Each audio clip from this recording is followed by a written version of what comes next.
Muy buenas a todos, ¿qué tal? Bueno, pues una semana más, lunes, espero que estéis genial. Hoy tengo conmigo a un super crack de lo que es el mundo de las ventas, Josu Lazcos. Muy buenas, ¿cómo estás? Muy buenas tardes, caballero, y gracias por el apelativo que me das, la verdad, desde el cariño. Nada, hombre, es que no hay otra manera de presentarte. Bueno, he estado con Josu en el evento de Conecta y Cierra este pasado viernes en Bilbao. Ha sido un evento increíble, no sé cuántas horas hemos estado, pues por lo menos hemos estado 8 horas hablando con 7 ponentes, hablando 100% de ventas y bueno, después pues del mogollón, ¿no? Podemos decir del cansancio, del estar ahí tanto tiempo, de prepararlo, pues bueno, ya un poquito más relajados, vamos a hablar de diferentes temas, vamos a hablar de los libros de Josu, vamos a hablar de lo que fue Conecta y Cierra y de lo que nos toca ahora a final de mes, porque ahora a final de mes Josu y yo coincidiremos en otro evento, en esta vez en Málaga. Bueno, Josu, ¿qué tal? Muy bien. La verdad es que, como hablábamos antes en la previa, cansado, porque sí que la verdad es que darlo todo en el escenario durante no 8 horas, sino 11 horas, pues la verdad es que te deja a cierta edad un tanto exhausto, ¿no?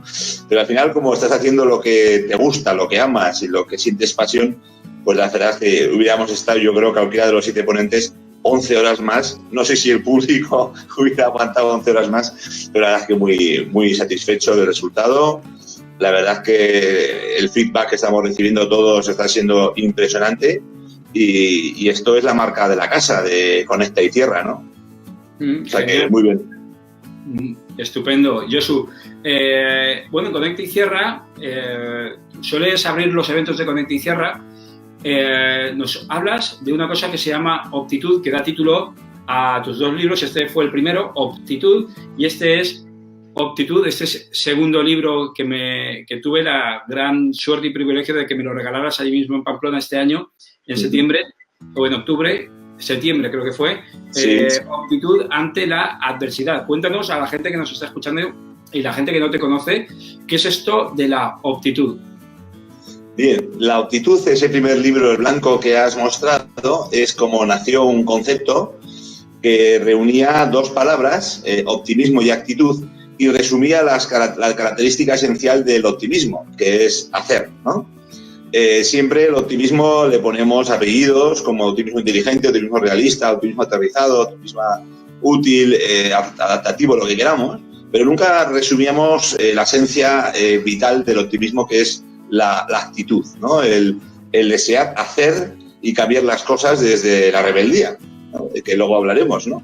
Y esto nació esta palabra en el año 2012 como fusión de estas 2 y dio lugar a mi primer libro, Optitud, dio lugar a mi primera web, Optitud, y dio lugar a una especie de alfombra mágica que me fue llevando a diferentes sitios y me va llevando a diferentes sitios, todo como nexo común la actitud, ¿no? Que luego veremos cómo evolucionó, ¿no? Genial, muy bien. Optitud es la mezcla de 2 palabras, optimismo y actitud. Eso es. ¿Por qué cuando hablamos de ventas es tan importante hablar desde la optitud o desde el optimismo más la actitud? Bien, muy bien. Cuando nace el término, le doy importancia y prioridad a una virtud humana que es clave en los vendedores. Es, digamos, bajo mi prisma, mi experiencia, mis aprendizajes, mis 50 años ya, es la más importante que tiene que tener un vendedor y que, sin embargo, no se enseña en ninguna escuela de negocios ni tampoco por parte de ningún director comercial o empresa o CEO, ¿no? Entonces, si hay una virtud que hace sobresalir a un vendedor de otro, más allá de todas las aptitudes con P que haya podido adquirir este vendedor, técnicas de venta, técnicas de cierre, técnicas de storytelling, cualquier otro tipo de técnica que enseñamos en todos los congresos de Conecta y Cierra, si hay una virtud que diferencia al vendedor estrella del estrellado, vamos a llamarle así, es su optimismo. La creencia de su capacidad a la hora de conseguir retos y de solucionarlos, es lo que hace que ese vendedor intente cosas nuevas, que se levante del suelo cuando se cae, que son muchas veces, que empiece a reducir el nivel de rechazo, que es aumentar el nivel de cierres, y esto se hace desde la creencia en la propia capacidad, ¿no? Si tú no crees que eres capaz de, no lo intentas, te rindes, dejas de luchar y te sumas a la masa informe de vendedores fotocopia que hay por ahí, ¿no? Entonces, de hecho, hay estudios que lo hablamos el otro día en la conferencia en Bilbao, que demuestran que los vendedores muy optimistas venden un 26% más que los moderadamente optimistas y venden un 24% más, 26% más también que los moderadamente optimistas, ¿no? De hecho, hay empresas punteras a nivel mundial que están realizando test de optimismo para seleccionar vendedores. De hecho, la NASA también selecciona en base a test de optimismo y todas las empresas se fundan en base a optimismo. Sin embargo, muy pocas empresas cultivan y cuidan esos niveles en un colectivo en el cual es tan importante mantenerlos a flote como somos los vendedores, ¿no? O sea, que decir que el optimismo es una virtud que marca la diferencia entre sobresalir y no destacar. Eso es. Te quería preguntar, Josu, ¿el optimismo se puede cultivar? Sí, muy buena pregunta. Como se nota que ya llevamos tú y yo desde el 2015 oyéndonos en conferencias y tal, pero me alegra que me la hagas porque es muy bonita esa pregunta, ¿no? Es decir, sobre todo porque hay personas que no han heredado un nivel de optimismo muy alto pues, porque tienen unos padres pues, que no son muy optimistas. Sin embargo, esas personas, la gran noticia es que pueden aprender optimismo, ¿no? Hay muchas técnicas de aprendizaje de optimismo. Son todas ellas están probadas, su eficacia, y normalmente la persona que ha heredado poco optimismo puede aprender, le va a costar más tener niveles basales altos de optimismo, pero educándose y cultivando el hábito, al final va a tender a automatizar un pensamiento optimista. Y esto lo va a tener que hacer de manera continuada, día a día, periódico a periódico, revista a revista, amigo a amigo y padre a padre. Es decir, esto se cultiva en todos los ámbitos de tu relación humana, ¿no? No solamente en el campo profesional de las ventas. Eso es. Dices que hay diferentes técnicas y todas probadas. Yo utilizo una, no sé si, a ver si es una de esas técnicas. Yo siempre, una de las cosas, una cosa a la que me he acostumbrado ha sido a buscarle, siempre que me ocurre algo no tan positivo, siempre intento buscarle las 2 o 3 cosas buenas que gano gracias a eso no tan bueno. Y puede ser cualquier cosa. Te despiden, he ido a comprar X y estaba cerrada la tienda, lo que sea, ¿no? Algo que te fastidia, bueno. Sí. Entonces yo lo que hago es, bueno, ¿y qué es lo bueno de esto, no? ¿Podría ser esa una técnica? A mí, por lo menos, me ha funcionado. Sí, de hecho hay una técnica, no es exactamente de aumento de optimismo, sino de aumento de felicidad, en concreto, que es la técnica, se llama el diario de las 3 bendiciones, se llama, y es un diario que podemos escribir todos los días al irnos a la cama, antes de irnos, en el cual apuntamos 3 cosas buenas que nos han pasado hoy, ¿no? Entonces, esa técnica está demostrado que aumenta los niveles de bienestar subjetivo de la persona que hace esa técnica, ¿no? Digamos que educamos al ser humano, en este caso a la persona que la hace, a ver el lado bueno de las cosas, ¿no? En tu caso, el ver una adversidad con 3 maneras diferentes de verla es una técnica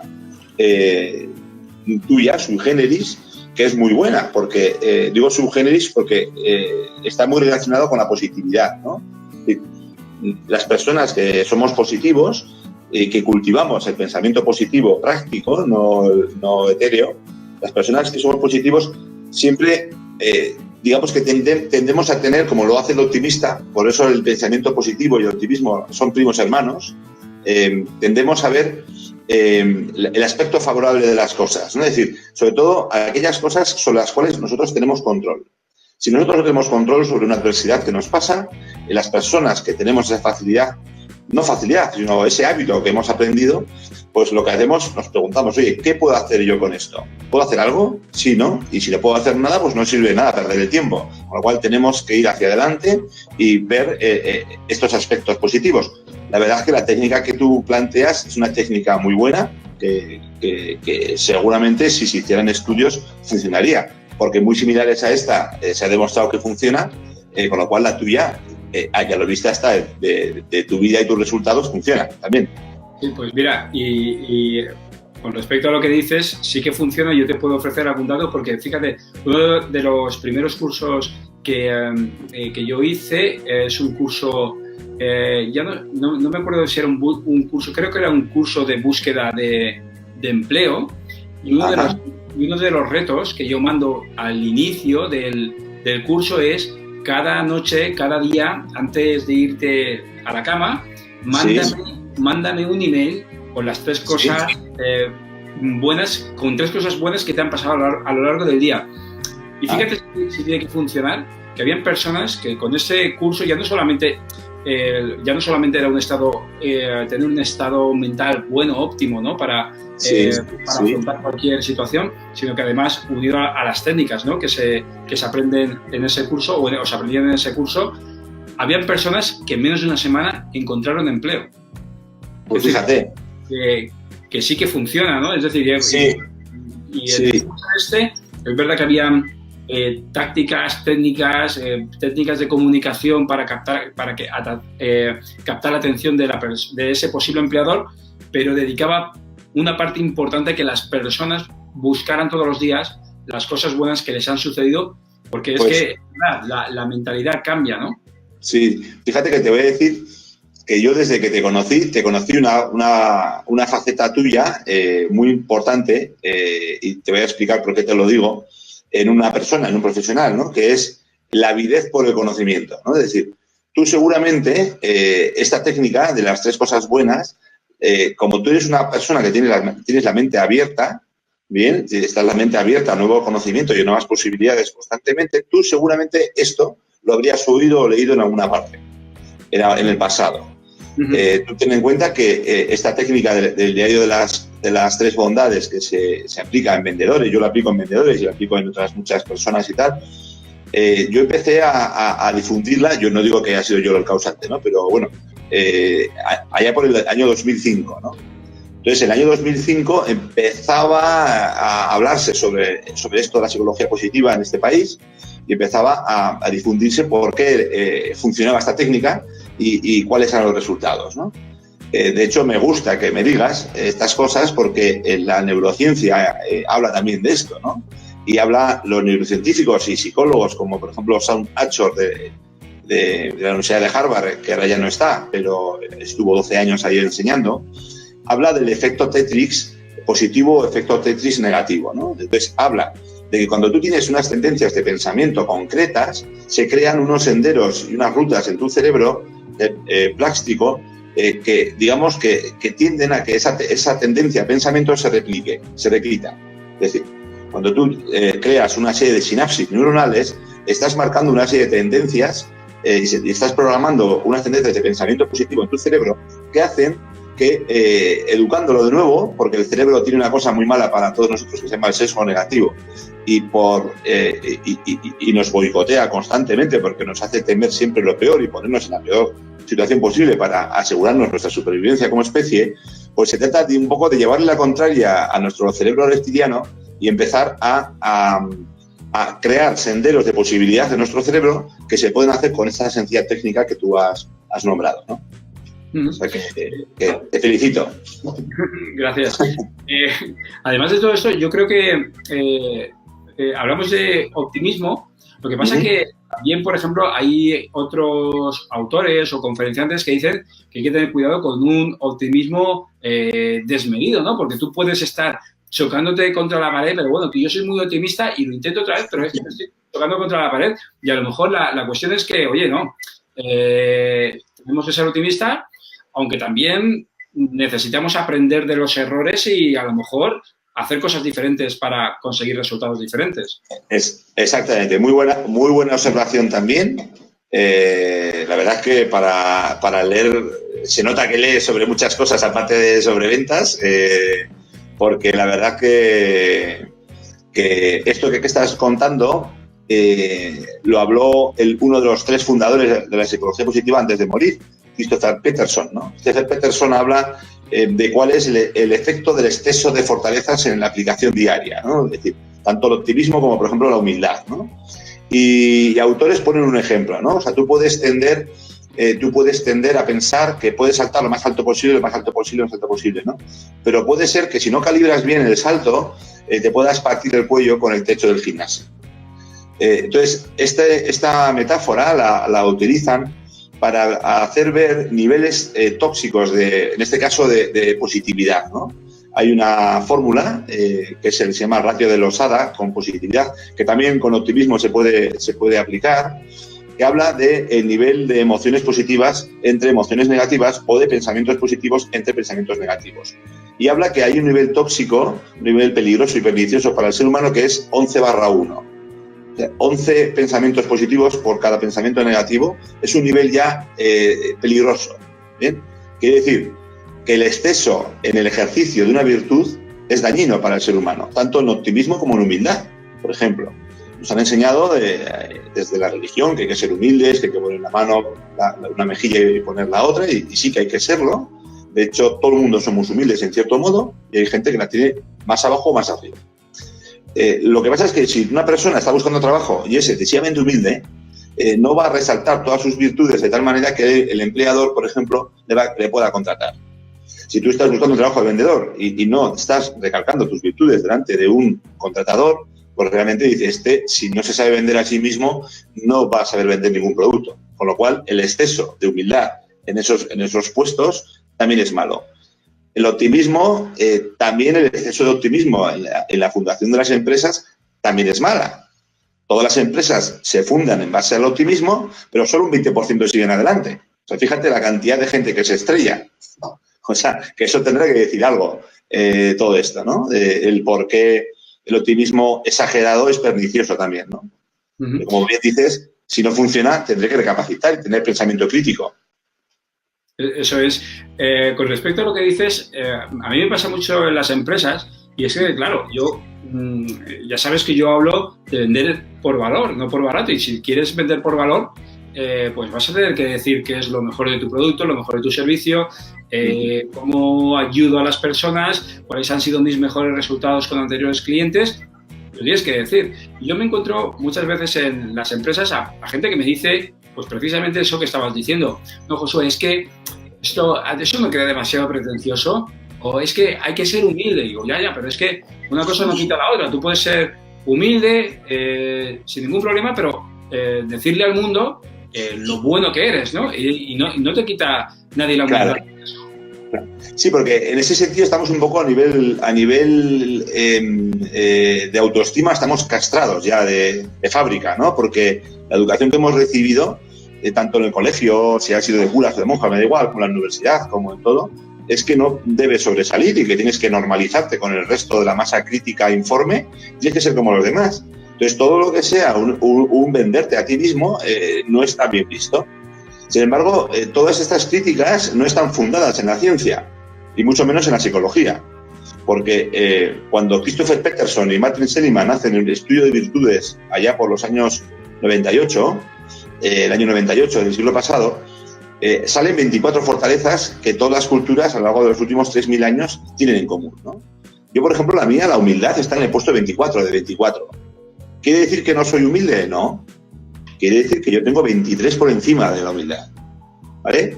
Y fíjate, si te digo que soy humilde, cuando reconozco mis limitaciones y me estoy formando constantemente en muchísimas disciplinas, porque soy consciente de que no lo sé todo, de que tengo que seguir formándome y voy a cumplir 50 años dentro de un mes y medio, ¿no? Entonces, eso es una señal de humildad. O sea, es que yo tengo 23 por encima de ella, ¿no? Entonces, no se nos ha educado a fomentar una autoestima sana, saludable.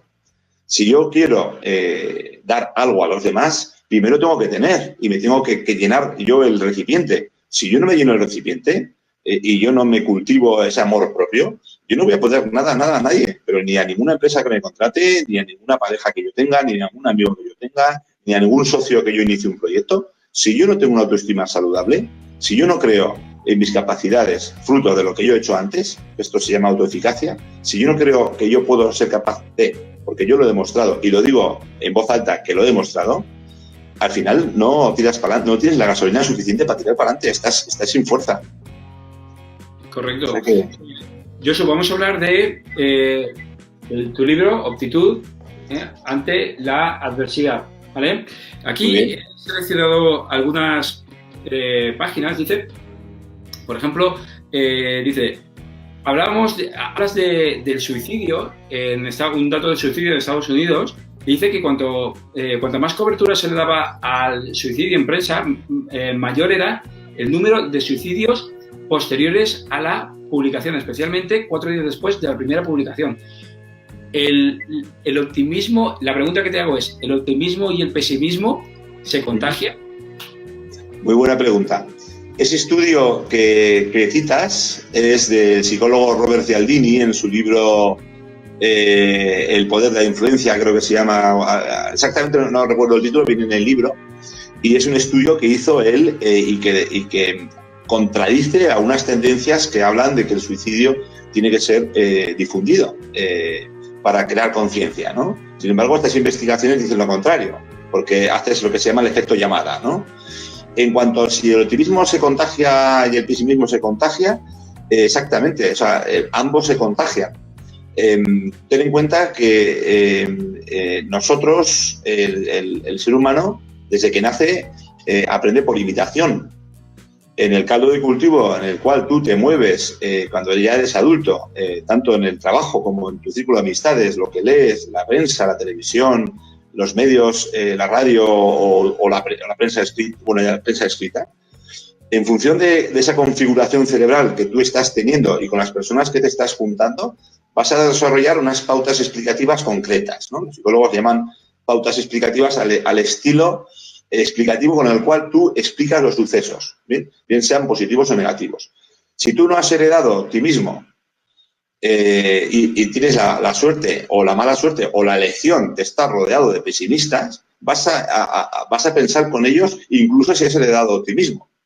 Porque tú, el gen del optimismo, que también viene en el libro, investigaciones que se están dando sobre optimismo a nivel genético, ¿dónde está en el ADN ese optimismo? Si yo ese gen no lo ejercito porque yo estoy rodeado de cenizos todo el día, voy a tender a pensar como ellos. Somos animales de manada y de imitación. Todo lo que vemos, nuestro cerebro es tan sumamente plástico que tendemos y creamos senderos concretos de pensamiento en función con las personas con las que estamos. Por esto es muy importante, viene en el libro la vitamina número 1, para mí de las más importantes, junto con la 15, que es el amor. La 1 es las relaciones positivas, ¿no? Es rodearte de aquellas personas que te aportan. Hay que ser extremadamente selectivo con las personas con las que te juntas porque te van a llevar a un sitio u a otro.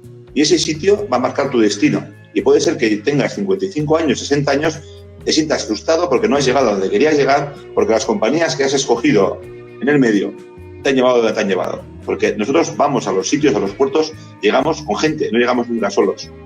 Y el pesimista, una de las características es que está siempre solo o muy poco rodeado.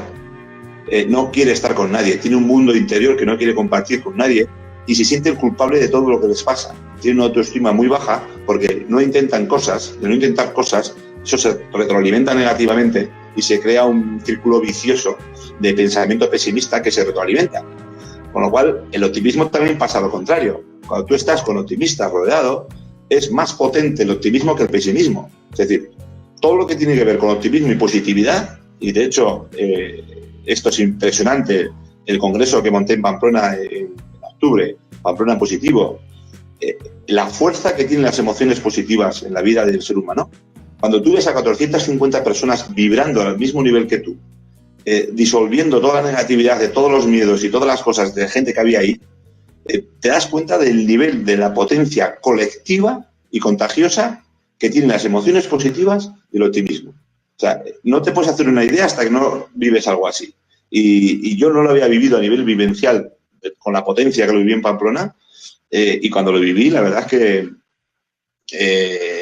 invito a todo el mundo a que lo viva porque se va a quedar alucinado de la fuerza que tiene. O sea, cuando tú sientes esa fuerza en tu piel, dices, hostia, el optimismo tiene mucha más fuerza y las emociones positivas, pensamientos positivos, de lo que nunca nos han enseñado a los profesionales y a las personas, ¿no? Correcto. La vitamina, estamos hablando, para que la gente que esté viendo este vídeo lo sepa, estamos hablando del libro Optitud ante la adversidad, 15 caminos de crecimiento personal y profesional. Y hablabas de vitaminas porque aquí en el libro, en el índice, lo que tenemos son 15 vitaminas que nos llevan hacia la práctica de la optitud, ¿correcto? Eso es, muy bien. La segunda, no vamos a hablar de todas, solamente quería destacar algunas, pero un poquito para que la gente también lo vea, ¿no? Sí. La lucha, ¿no? Y aquí sí, en la lucha citabas a Gandhi, citas a Gandhi que dice, fíjate que me parece súper potente esta frase, dice, observa tus pensamientos porque se convierten en tus palabras, cuida tus palabras porque estas se convierten en tus acciones, observa tus acciones porque estas se convierten en hábitos, cuida tus hábitos porque se convierten en tu carácter, observa tu carácter porque se convierte en tu destino. ¿Por qué la lucha es una vitamina dentro de lo que es la optitud? Bien, porque la lucha se cultiva, la lucha se aprende, la lucha se tiene. Esto es igual que el optimismo, ¿no? Es una vitamina que fíjate que no la he leído en ningún libro de psicología positiva, ¿vale? Eso también hay que decirlo, aunque es un libro de psicología positiva, esto es un motu propio, o sea, es decir, esto es una aportación mía, ¿no? Yo siempre me preguntaba qué tenían en común todas las personas que no se rendían, ¿no? Que siempre luchaban hacia adelante, que no se rendían a los modas ni a los dictados de lo que la sociedad les decía que tenían que hacer, que se salían de ese adormecimiento social en el cual estamos sometidos constantemente por parte de los medios o por parte de nuestros círculos cercanos.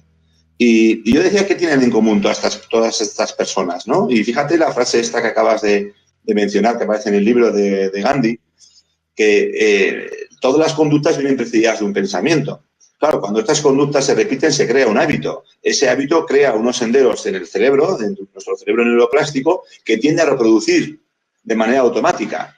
Y cuando tú reproduces automáticamente hábitos perniciosos o saludables, el ser humano, por ahorro de consumo de energía, va a tender siempre a replicar esas tendencias que ya están automatizadas, sean positivas o sean negativas.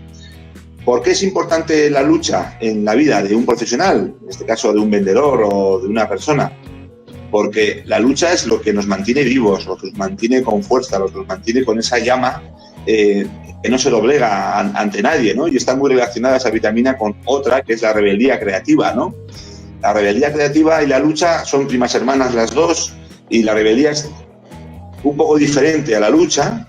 Pues la rebeldía habla de cuando hay todas estas tendencias a apagar nuestra llama, todos estos vaticinios que hacen las personas cuando quieres emprender algo, que no recibes menos de un 10% de ánimos de la gente y recibes más de un 90% de gente que te dice que no lo vas a poder conseguir. Y dices, ¿por qué es esto? Incluso personas que intentan normalizar el mal en tu vida y te intentan pisotear, arrastrar, ultrajar, ¿no? A nivel incluso mental, ¿no? No tiene por qué ser a nivel físico, ¿no? Únicamente, ¿no? Entonces, cuando tú te encuentras esa sociedad que te intenta apagar tu llama, esas normas que intentan que en todo el mundo seamos iguales y todo el mundo tengamos que ser una masa informe, indiferenciada y viscosa, como dice un amigo mío, Ezequiel Baricat, de personas, cuando intentan animarnos, tiene que salir nuestra identidad personal. Nosotros tenemos, cada uno de nosotros, un sello genético concreto. Somos una persona concreta con un sello genético concreto que tienen una necesidad de dejar un legado en esta tierra, de lo que sea el legado. Yo he elegido el dejar un legado de aptitud. Yo no tengo hijos, no pude tener en su momento, y este es mi legado, es la aptitud. Intento hacer del mundo algo mejor y por lo menos que una persona haya sido feliz porque yo he existido, como decía Ralph Waldo Emerson, ¿no? Que creo que también viene en el libro, ¿no? Y todos tenemos una responsabilidad para con la sociedad y desde luego no tenemos que ser fotocopias de un sistema que intenta que todos seamos fotocopias, que todos hagamos lo mismo, que todos soñemos lo mismo y que todos seamos iguales. Y esto es imposible. Dicho lo de la igualdad, no quiero decir nada con la igualdad de género, ¿vale? Que no se mezclen los conceptos de igualdad de género, que por supuesto la mujer es bastante más capaz que el hombre en muchísimos aspectos de la vida, y no solamente tenía que ser igual, sino que tenía que estar por encima en aquellos aspectos en los cuales esté por encima, lo mismo que el hombre, ¿no? Pero bueno, hemos entrado en debates así y hay que posicionarlos también, ¿no? A ellas se lo merecen, la verdad. Muy bien. Hablas, Josu, una de las vitaminas del libro es la bondad, ¿vale? Y bueno, y para muchos, y lo dices en el libro, es que el ser bueno es como ser tonto. De hecho, no sé si era Antonio Machado o Miguel Hernández, decía: soy bueno en el buen sentido de la palabra, ¿no? Como diciendo, soy bueno, pero no significa que sea tonto. No recuerdo cuál de los dos era, pero la cuestión es la bondad. ¿Para qué cultivar la bondad y cómo nos ayuda a vivir en un estado de optitud, que recordamos que es optimismo más una gran actitud? Muy bien. Bueno, en primer lugar, ¿por qué hay que ser bondadoso? Porque nuestro cerebro nos lo agradecerá. Según los estudios de Richard Davidson sobre el cerebro, habla de que cuando ha hecho estudios de cerebros, ha visto que las personas que han ejercido la bondad en su vida tenían cerebros más sanos. Con lo cual, el hacer el mal daña nuestras estructuras cerebrales, limita nuestra capacidad cognitiva y nos limita nuestro crecimiento como profesionales y como personas. Esto a nivel meramente práctico. A nivel ya humano, el hacer el mal no nos hace sentir bien. Nos podrá hacer conseguir cosas, pero a la larga eso vuelve como una especie de boomerang.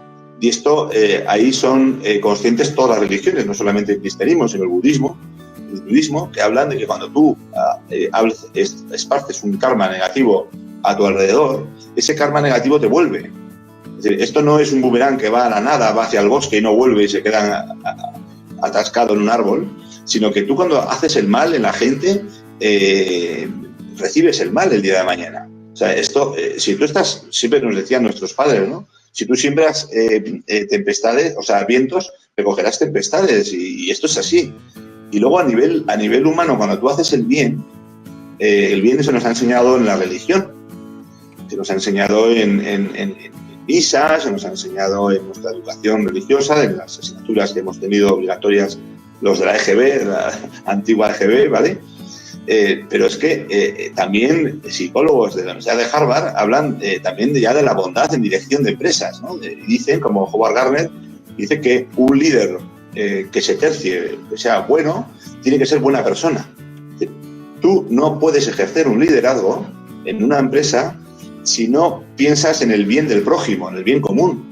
Si tú solo piensas en tu bien propio y solo piensas en ascender en un organigrama en la empresa a costa de pisar a los demás, esto al final no te va a hacer ganar seguidores, fieles, fans de tu estilo de liderazgo, sino que te vas a ganar enemigos que a la mínima de cambio te van a poner a zancadilla y vas a caer, ¿no? Es decir, incluso esas personas que solo piensan en el dinero y en su posición acaban normalmente solas. No es gente con un círculo de amistades muy rico. De hecho, hay ejemplos de liderazgo de empresas que, estando al borde de la quiebra, norteamericanas, indias también, han pedido a sus trabajadores dejar de cobrar durante un mes, 2 meses para que la empresa salga, y se lo ha pedido una empresa que predica con el ejemplo, una persona que predicaba con el ejemplo, y a esa persona le siguieron cientos de trabajadores durante más de un mes, porque respetaban al líder, porque veían que el líder lo ejercía desde la bondad y lo ejercía desde el ejemplo, ¿no? Y esto hay mucho que avanzar en las organizaciones, mucho en los equipos de ventas también, para ser entroncado con otra vitamina que es la solidaridad también, ¿no?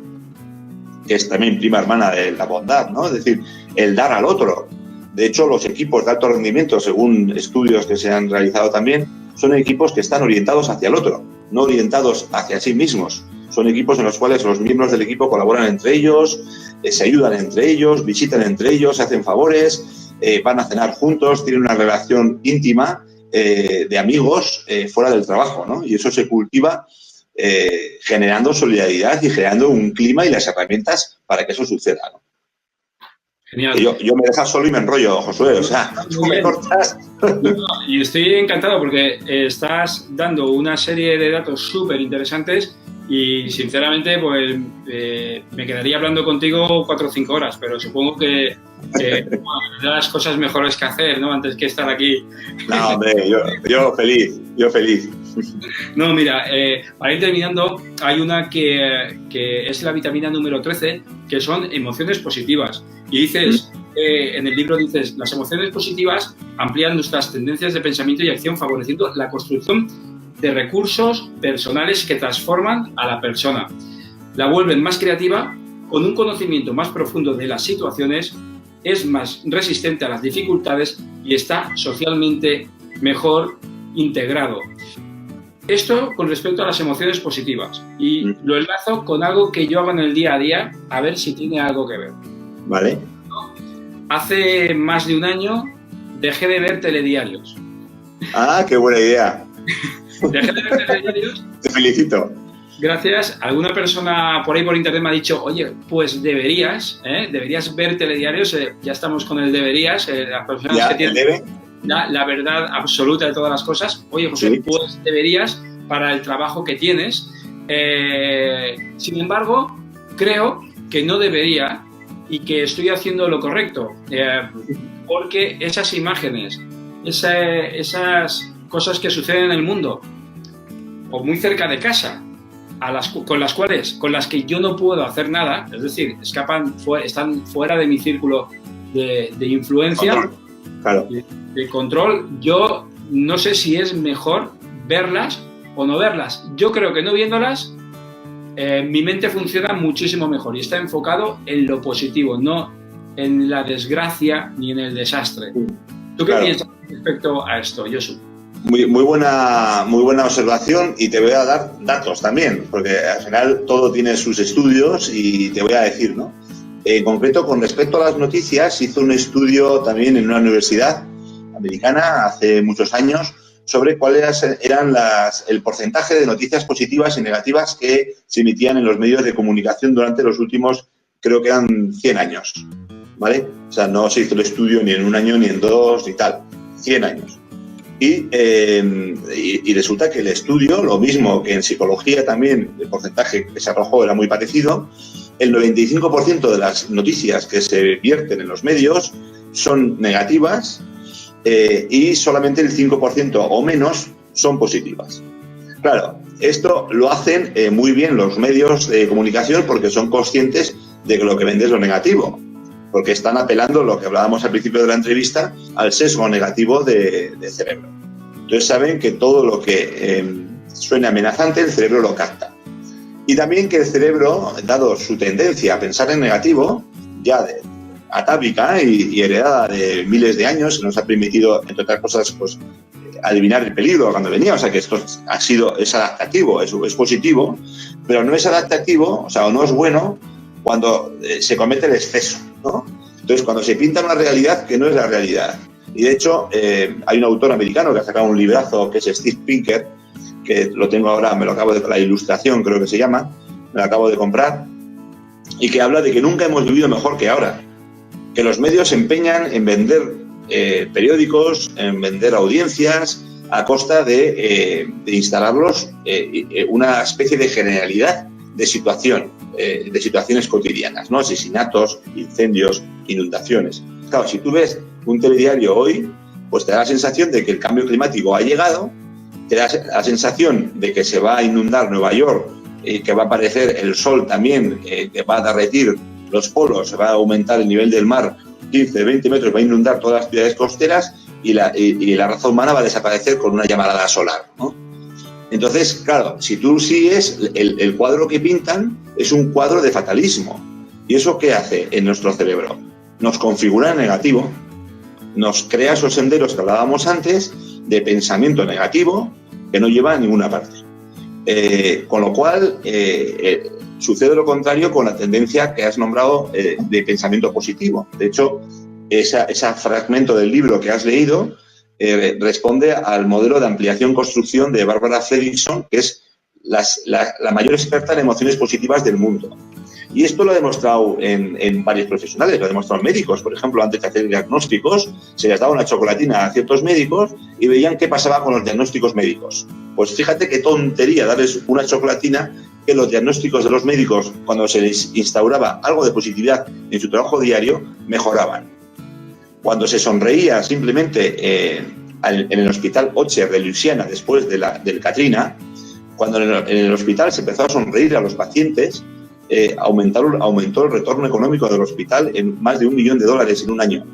Es decir, cuando tú estás pensando en... Solo por sonreír, Solo por sonreír. O sea, ellos aplicaron la regla del REACH, la regla que aplican de 10/5, que a los 10 pasos miras a la gente a los ojos y sonríes fijamente, y cuando se acercan a 5 pasos, les dicen, ¿qué te puedo ayudar?